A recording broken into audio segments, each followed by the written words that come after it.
నమస్తే welcome to public pulse. ఏపీలో ఎన్నికలు దగ్గర పడుతుండడంతో అధికారం చేజిక్కించుకునేందుకు పార్టీలన్నీ ప్రచారాన్ని ముమ్మరం చేశాయి. అన్ని అసెంబ్లీ స్థానాల్లో జెండా ఎగురవేయడమే లక్ష్యంగా వ్యూహ ప్రతివ్యూహాలు రచిస్తున్నాయి.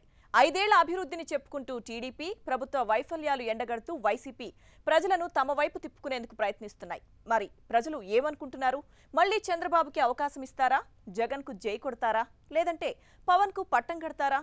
జనాల నాడి తెలుసుకునేందుకు 10 టీవీ చేపట్టిన పీపుల్స్ పల్స్ ఓసారి చూద్దాం.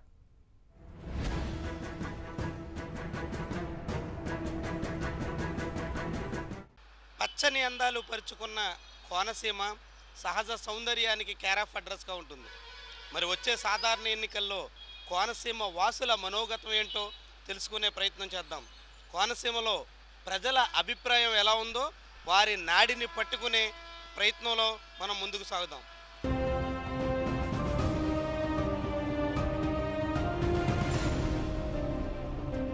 ప్రస్తుతం మనం రావులపాలెంలోని అరటి మార్కెట్ ధర ఉన్నాం.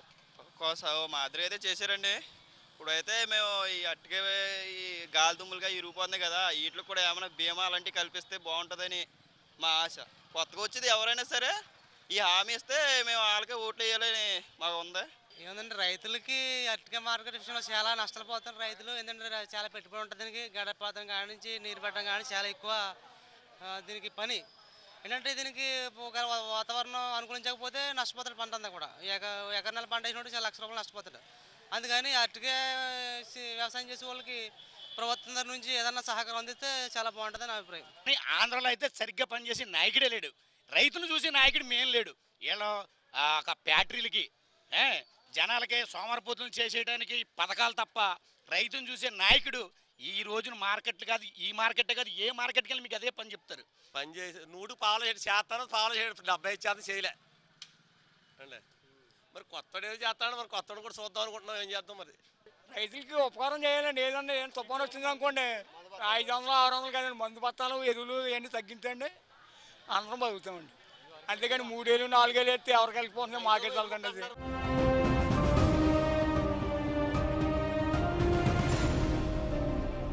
ఇప్పుడున్న పరిస్థితుల్లో ఏ ప్రభుత్వం వచ్చినా ప్రజలకు చేసేది ఏమీ లేదండి. వాళ్ళు కొట్టుకోవడానికే సరిపోతుంది. ప్రభుత్వం చాలా బాగుందండి, చంద్రబాబు నాయుడు గారి ప్రభుత్వం. ఇంకా మహిళలకు ఇంకా బాగా అన్ని సదుపాయాలు కలిగిస్తాయని మేము కోరుకుంటున్నాము. మాకు అన్ని పింఛన్లు అవి బాగానే ఇస్తున్నారండి. తెలుగుదేశం వస్తేనే బాగుంటుంది అనుకుంటున్నాం. ఉద్యోగాలు అనేది చాలా మంది యూత్కి చాలా మంది కష్టం అయిపోయింది కాబట్టి వాళ్ళ పరంగా అంటే మా యూత్ పరంగా జాబ్స్, గవర్నమెంట్ జాబ్స్ కానీ ఇంకేదైనా ఎక్కువ వదిలితే మాకు బాగుంటుంది అనేసి ఆశిస్తాను. ప్రభుత్వం పథకాలు పెడుతుంది, అవి కొన్ని బ్యాంకుల్లో పడతాయని అంటున్నారు. కొంతమంది పడుతున్నాయి, కొంతమంది పడతలేదు. దాని గురించి ఇబ్బంది కూడా పడుతున్నారు. ప్రభుత్వం అయితే ప్రభుత్వాలు ఎన్నికల గురించి చాలా పథకాలు ఇచ్చేస్తుంది. అది ఎంతవరకు అమలు జనానికి అనుమానంగా ఉన్నది. ఏం చేయటం ఏంటంటే దీన్ని కొంత వృద్ధి చేయాలంటే ప్రైవేటు వాహనాలు కొంచెం తగ్గించి మనం దానికి పోటీ తగ్గట్టుగా తిప్పుతూ ఉండాలి, అంతే.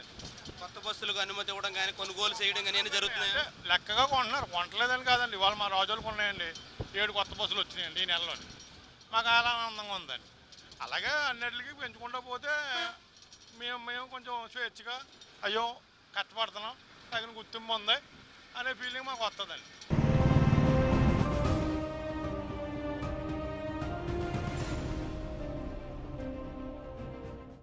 విధానాలు అవి సరిగా అమలు కాలేదు. అది అమలు అంటే అది పార్టీ పరంగా పార్టీలో వాళ్ళ ఉన్న సభ్యులకి వాళ్ళకి మాత్రమే తప్ప ఇదివరకు జరిగే సంక్షేమ కార్యక్రమాలు ఏమీ జరగట్లేదండి. జగన్ రావాలని ఎందుకు కోరుకుంటున్నారు మీరు? వ్యవసాయానికి గట్రా అన్నింటిలో బాగుంటుంది. తెలియక ఆడవాళ్ళు ఏదో 10,000 ఇస్తున్నారు కదా అని పరిగెట్టుకెళ్ళిపోతున్నారు. కానీ మా పొదుపులో 1,00,000 రూపాయలు నిలవ ఉంచుకుంటున్నాడు. 1,00,000కి వడ్డీ 3 సంవత్సరాలకి ఎంత అవుతుందండి? 36,000 పైన అవుతుంది. కానీ మాకు ఇచ్చేదంతా 10,000. అది వాళ్ళకి తెలియట్లేదు. చాలామంది చదువుకున్న వాళ్ళే కదా, చదువుకున్న వాళ్ళకి ఉద్యోగాలు లేవు. ఏదో 10,000 వాళ్ళ మొహాన పడేసి అలా చల్లార్చేస్తున్నాడు. అంతే కాబట్టి ఎన్నటికీ జగన్నే రావాలి, జగన్నే మక్కి మేము ఓటేస్తాం. ప్రజలు ఆశించింది అయితే ఏం జరగలేదని నేనైతే ఖచ్చితంగా చెప్పగలనండి. అంటే నా ఉద్దేశం చెప్తాను, అది ప్రజలు అందరూ కోరుకునేది అయ్యి ఉండొచ్చు, కాకపోయి ఉండొచ్చు. కానీ ఖచ్చితంగా చెప్పే విషయం ఏంటంటే ఎంతవరకు రీచ్ అయిందంటే ఒక ఇల్లు కానీ ఒక లబ్ధిదారుకి నాకు ఇది పొందాలి అని రాసుకుని లేకపోతే ఇలా అప్లికేషన్ పెట్టినోడికి ఖచ్చితంగా నాకు ఇచ్చారు అన్నవాడు ఎవడు రోడ్డు మీద తిరగట్లేదండి. ఎవరికైతే రాజకీయంగా వెనకాల తిరిగి నేను రాజకీయ జెండా పట్టుకున్నానో ఆడికి మాత్రమే జరుగుతుంది అని చంద్రబాబు నాయుడు గారి ప్రభుత్వంలో జరుగుతుందండి. అందరికీ ఆడవాళ్ళకి మగవాళ్ళకి పిల్లలకి పెద్దలకి రైతులకి వృద్ధులకి విడోస్కి అందరికీ మంచి చేయాలనుకుంటాం. ఉన్న ప్రభుత్వం మాకైతే ఏం చేయలేదు, ఏమీ చేయలేదు. ఓ రోడ్లు లేవు, ఒక పెన్షన్ సరిగ్గా లేవు, ముసలాన్ని పట్టించుకోవడం లేదు, ఏమీ లేదు. ఏదో ఉన్నవాటికి ఏదో ఇస్తున్నారు, తింటున్నారు అంతే. ఇప్పుడున్న ప్రభుత్వం అయితే ఏం లేదు. వచ్చే ప్రభుత్వం బాగుండాలి, బాగా చెయ్యాలని కోరుకుంటున్నాం. వచ్చే ప్రభుత్వం అయినా సరే ఇప్పుడు ఎవరైతే నిరుద్యోగులు అయితే ఉన్నారో వాళ్ళని కొద్దిగా ఉపాధి చేపించి వాళ్ళని ముందరగా తీసుకెళ్తే దేశం బాగుపడుతుంది, మా ప్రజలు బాగుపడతాం, మన ప్రభుత్వం కూడా బాగుపడుతుందని మేము ఆశిస్తున్నాం. ప్రభుత్వం నెక్స్ట్ సీఎం ఎవరు వచ్చినా కానీ వైఎస్ఆర్సీపీ టీడీపీ ఇంకా మిగతా పార్టీలు ఎవరు వచ్చినా కానీ కొంచెం ఎడ్యుకేషన్ గురించి పట్టించుకుంటే ఎడ్యుకేషన్ లెవెల్ అనేవి ఇంకా ఇంక్రీజ్ అవుతాయి, ఎంప్లాయ్మెంట్ కూడా ఇచ్చినట్టు ఉంటుందని మా ఉద్దేశం. అలాగే మాట్లాడి ఇప్పుడు మాకు జగన్ ముఖ్యమంత్రి అయితే మాకు అన్ని విధాలుగా బాగుంటుంది అని మా అభిప్రాయం మొత్తం.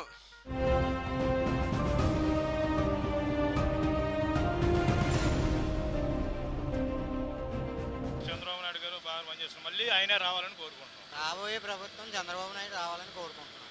చాలా బాగా చేస్తున్నాడు. ప్రజలకు అనుగుణంగానే బాగానే చేస్తుంది ప్రభుత్వం, ఇంకా ప్రజలకు అనుగుణంగా బాగా చేయాలని కోరుకుంటున్నాం. వచ్చే ప్రభుత్వం పోవాలని కోరుకుంటున్నాం సార్. ఈ ప్రభుత్వం ఏం చేయలేదు సార్.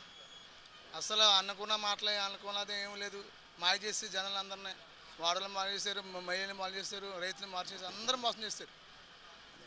వచ్చే ప్రభుత్వం ఏం చేస్తే బాగుంటుందని మీరు ఆశిస్తారు? వాళ్ళు చెప్తున్నారు సార్, వాళ్ళు చెప్పినట్టు చెప్తే మాత్రం అందరు కూడా సంతోషం సార్.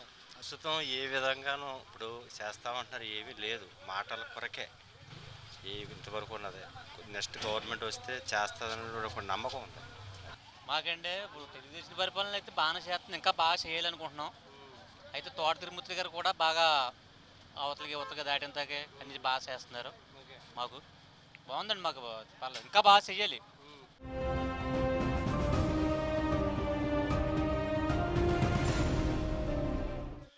ఒలిపోళ్ళు మాత్రం మేము గవర్నమెంట్లో రిజిస్ట్రేషన్ అవి చేయించుకున్నామండి. ఇప్పుడు మాకు సైకిల్ కానీ ఇంకోటి కానీ దూళ్ళు కానీ లోన్లు ఏమీ లేవండి.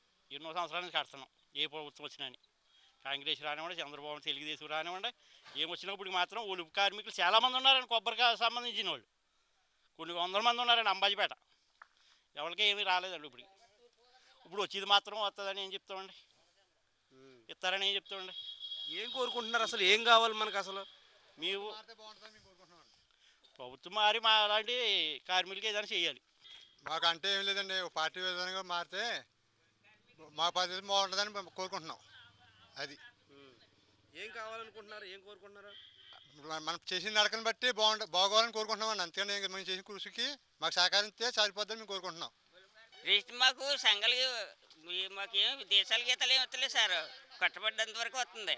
అయ్యని రిజిస్ట్రేషన్ చేయించుకోవట్లేదు, సంఘాలు రిజిస్ట్రేషన్ చేయనెత్తలేదండి. ఇప్పుడు ప్రభుత్వం వస్తే, ఏ ప్రభుత్వం వస్తే ఏం చేస్తే బాగుంటుందని మీరు అనుకుంటున్నారు? ఇప్పుడు వస్తానికి ఇంకా ఏం తెలియదండి, ఏమో ఏదో వస్తుందండి. మా కార్మికులకి అట్లా గుర్తింపు లేదండి అసలు గవర్నమెంట్లోను. మా కార్మికులకి అసలు మా సంఘాలు ఉన్నాయి కానీ మేము రిజిస్టర్ చేయించుకున్నాం, డబ్బులు కడుతుంది తప్ప అసలు మా కార్మికులకి గుర్తింపు లేదండి. అసలు ఏమీ లేదు, గుర్తింపు లేదు. మిగతా కష్టపడుతుంది తప్ప ఏదో పాలన లోన్ వస్తుంది, అది వస్తుంది, ఇది వస్తుంది అన్నారు తప్ప ఏమీ లేదండి. పైసా రావట్లేదు గవర్నమెంట్ సంబంధించి మాకు అసలు ఏ రోజు పని రేపితే ఆ రోజు కట్టలేదండి. మాకు అలా ఉన్న పరిస్థితి. ప్రభుత్వం ఏం చేస్తే బాగుంటుంది అనుకుంటారు?